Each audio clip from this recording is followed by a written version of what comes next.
रविवारी नांद्रे येथे चारचाकी वॅगनआर गाडी पलटी होऊन भीषण अपघातामध्ये एक जण ठार, 2 जण गंभीर जखमी झाले आहेत.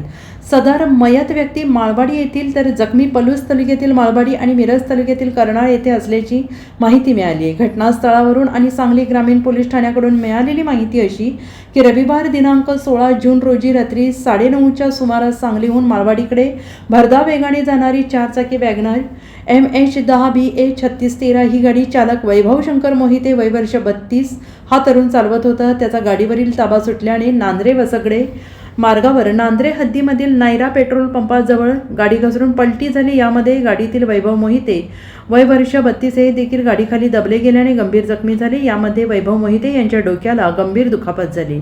तर ऋषभ कुमार संजय मोहिते अंदाजे वय वर्ष 28 राहणार माळवाडी, ऋषिकेश पाटोळे वय वर्ष 24 राहणार कर्नाळ हे गाडी पलटी होताना गाडी बाहेर फेकले गेल्याने किरकोळ जखमी झाले. या घटनेची माहिती लागताच लोक जमा होऊ लागले.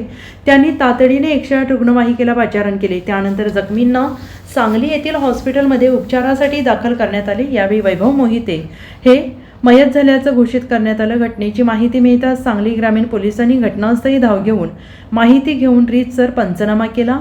सदर घटनेची फिर्याद ऋषिकेश पाटोळे कर्नार यांनी सांगली ग्रामीण पोलीस ठाण्यात दिली असून वैभव शंकर मोहिते याच्यावर गुन्हा दाखल करण्यात आला आहे. अधिक तपास सांगली ग्रामीण पोलीस करीत आहेत.